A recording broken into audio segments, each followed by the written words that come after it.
Bonsoir, bienvenue à tous. Alors nous allons bien sûr aborder la partie numéro 6.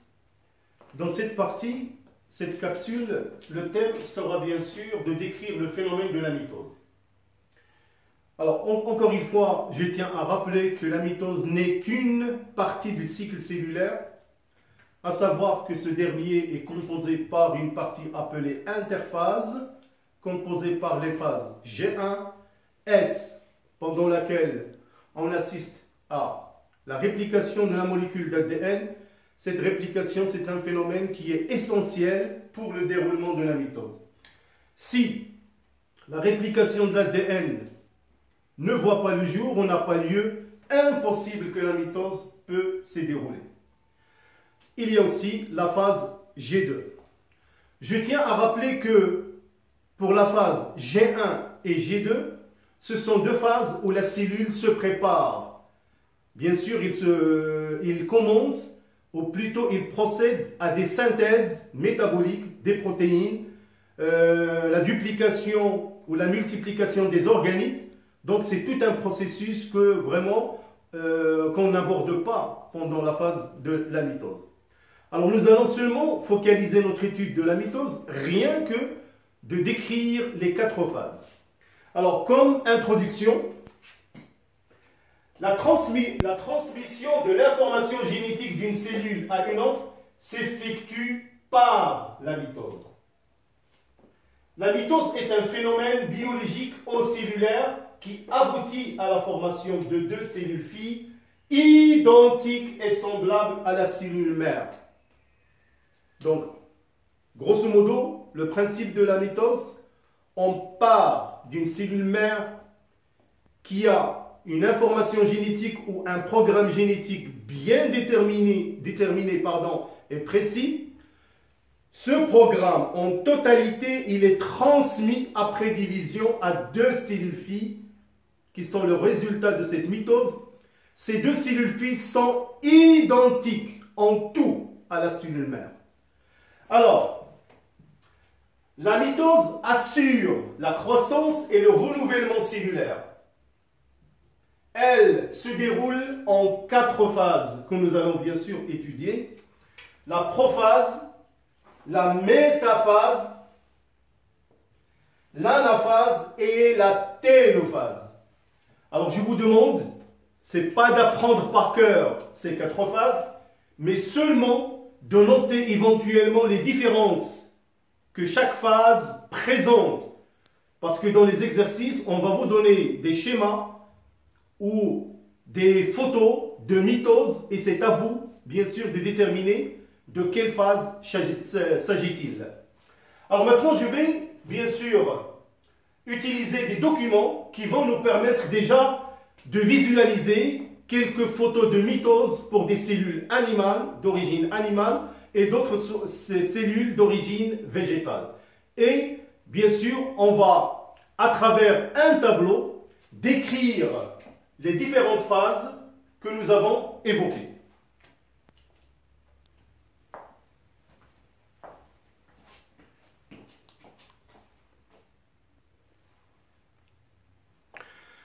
Alors donc, les documents suivants vont nous permettre tout simplement de différencier les quatre phases que nous avons évoquées, à savoir la prophase, la métaphase, l'anaphase et la télophase qui constituent les phases de la mitose. Avant de décrire ces quatre phases, je vais tout simplement procéder par vous montrer quelques étapes de division cellulaire pour une cellule d'origine animale et celle d'une cellule d'origine végétale.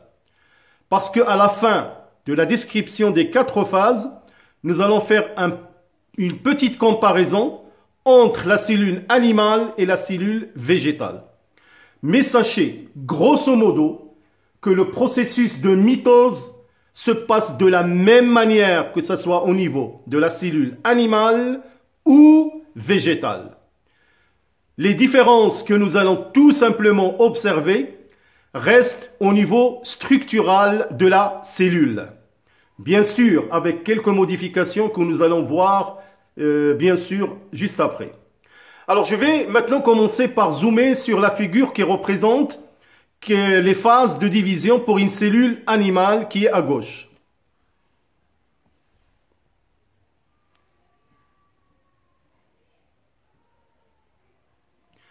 Alors comme vous pouvez voir, donc les figures au-dessus représentent des phases et en bas ce sont des schémas qui représentent la phase correspondante.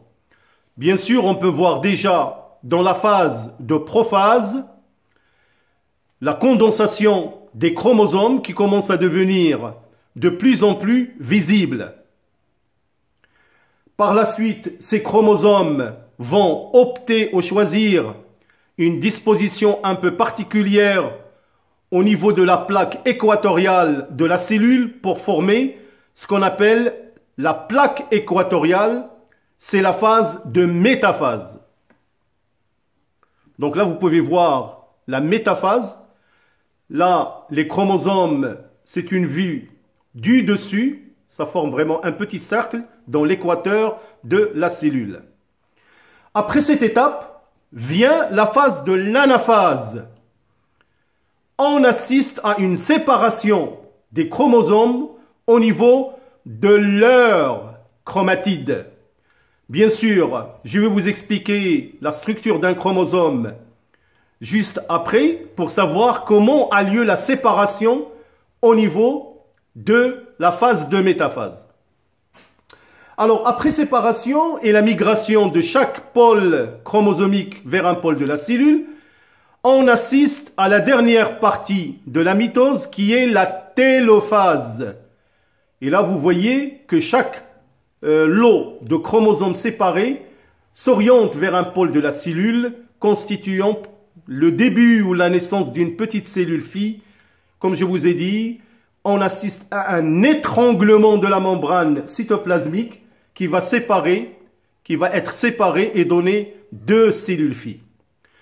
Bien sûr, nous allons le voir dans le descriptif de la prophase. Au cours de la prophase, on va assister à la disparition de la membrane nucléaire et l'apparition de deux astères et bien sûr la formation du fuseau achromatique. À son niveau vont s'accrocher les chromosomes. Alors maintenant, je vais vous montrer quelques photos de mitose pour des cellules d'origine végétale.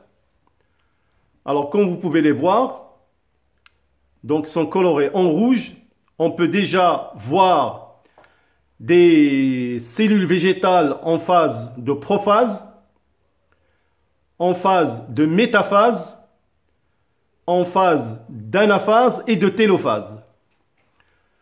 Alors donc, comme je vous ai dit, grosso modo, le processus mitotique est pratiquement pareil, que ce soit pour la cellule animale ou végétale. Bien sûr, au niveau de la cellule végétale, on va remarquer qu'il n'y a pas d'astère. Donc, nous allons voir bien sûr qu'il y a un pôle vraiment formé pour que les fuseaux achromatiques puissent permettre aux chromosomes, bien sûr, de s'accrocher et de se séparer éventuellement lors de l'anaphase jusqu'à la phase de télophase. Alors maintenant, je vais analyser un tableau qui résume pratiquement les 4 phases. Alors, c'est le tableau suivant. Alors d'un côté, il donne la mitose pour une cellule végétale et pour une cellule animale. Alors, que se passe-t-il au cours de la prophase? Alors, au cours de la prophase, on assiste à une disparition du nucléole et de la membrane nucléaire. Condensation de la chromatine qui se transforme en chromosome fissuré longitudinalement en 2 chromatides réunis par un centromère. Apparition d'un fuseau de fibres de division entre les 2 pôles de la cellule qu'on appelle le fuseau achromatique ou le fuseau mitotique. Alors nous allons voir un petit peu ce qui se passe au niveau de la cellule animale. Donc comme vous pouvez voir, la formation des astères, le fuseau mitotique, les chromosomes fissurés et la désorganisation de la membrane nucléaire, c'est-à-dire le début de sa disparition. Alors, en ce qui concerne la cellule animale, alors on remarque, une cellule végétale, désorganisation de la membrane nucléaire, chromosome fissuré, mais comme vous remarquez, il n'y a pas d'aster. Alors, voyons ce qui se passe pendant la phase de la métaphase. Condensation maximale des chromosomes clivés.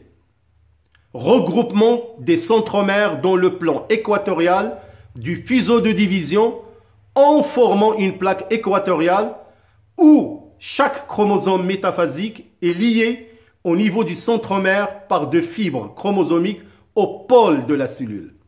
Alors regardons au niveau de la cellule animale. Donc vous voyez l'emplacement des chromosomes au niveau de la plaque équatoriale, la formation du fuseau achromatique, les astères sont bien visibles. Alors voyons du côté de la cellule végétale. Alors c'est pareil. Alors on a une calotte polaire à la place des astères. Placement des chromosomes au niveau de la plaque équatoriale et bien sûr les fibres chromosomiques. Alors après emplacement des chromosomes au niveau de la plaque équatoriale, nous allons passer à la phase de l'anaphase. Alors que se passe-t-il pendant cette période-là? Contraction des fibres chromosomiques. Il y a clivage, coupure du centromère et séparation des deux chromatides de chaque chromosome fissuré. On assiste à une migration de deux lots de chromosomes fils vers les deux pôles de la cellule. C'est ce qu'on appelle l'ascension polaire. Alors voyons ce qui se passe au niveau de la cellule animale. Donc vous voyez, donc la fission des chromosomes fils qui se sont séparés au niveau du centromère. Alors voyons du côté de la cellule végétale, c'est pratiquement pareil. Migration de chaque lot de chromosomes lot de chromosomes vers un pôle de la cellule. Alors la télophase, à son niveau, il y a regroupement, décondensation des chromosomes et formation d'un noyau dans chaque pôle de la cellule, disparition du fuseau mitotique et division du cytoplasme, c'est ce qu'on appelle la cytodirèse. Entre les deux noyaux, formation de deux cellules filles identiques. Alors, voyons ce qui se passe au niveau de la cellule animale. Donc, on assiste à un étranglement équatorial, apparition de la membrane nucléaire, décondensation des chromosomes. Donc, il commence vraiment à c'est-à-dire à une décondensation et la formation de deux cellules filles. Du côté de la cellule végétale, alors, vous remarquez qu'il n'y a pas étranglement, au contraire. La membrane cellulosique, vraiment, il est très rigide, donc ne permet pas un tel étranglement. Donc, il y aura une fissure au niveau médian qui permet de séparer les deux cellules filles végétales. Bien sûr, apparition de la membrane nucléaire de nouveau et décondensation des chromosomes. Voilà, mes chers élèves, ce sont vraiment les 4 phases à retenir et éventuellement de faire la différence entre une cellule animale en mitose et une cellule végétale en mitose. Alors, nous allons seulement marquer ces différences.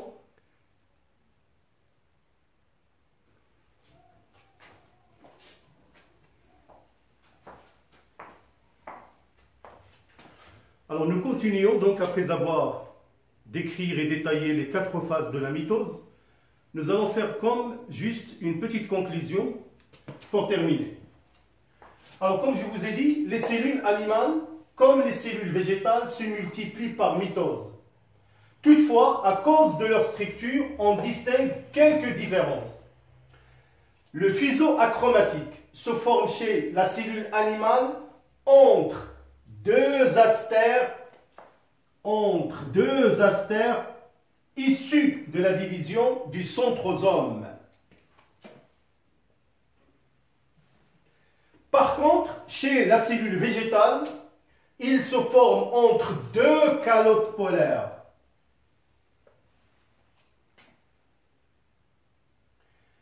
À la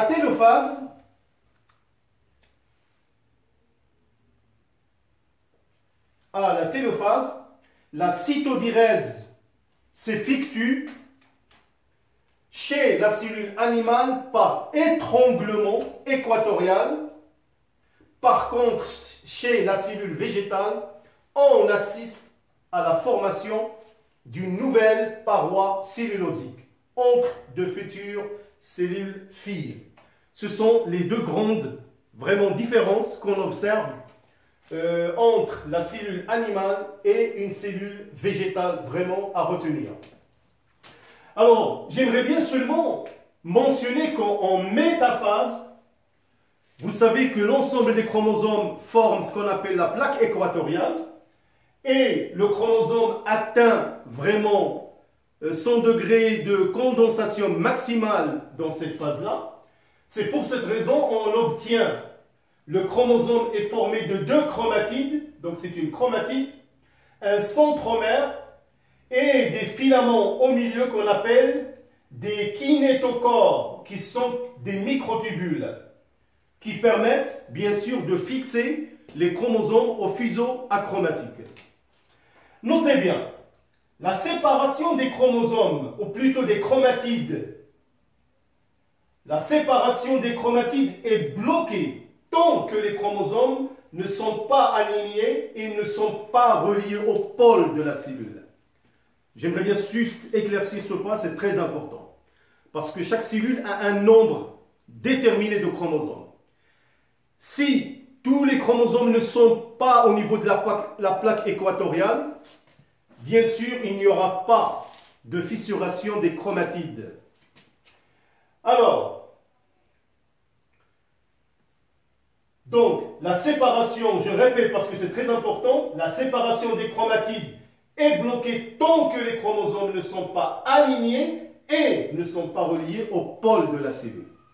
Alors, en conclusion, on peut conclure maintenant, mes chers élèves, et même répondre à toutes les questions qu'on a posées au début concernant l'information génétique, que les chromosomes sont le support de la transmission de l'information génétique. Alors maintenant, pratiquement, j'ai terminé cette partie de la mitose.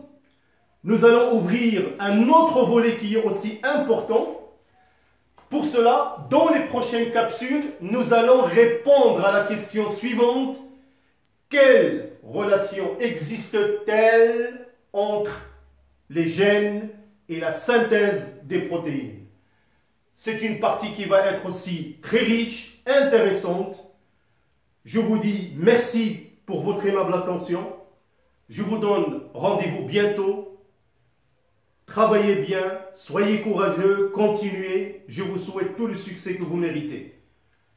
Bonne soirée et à bientôt.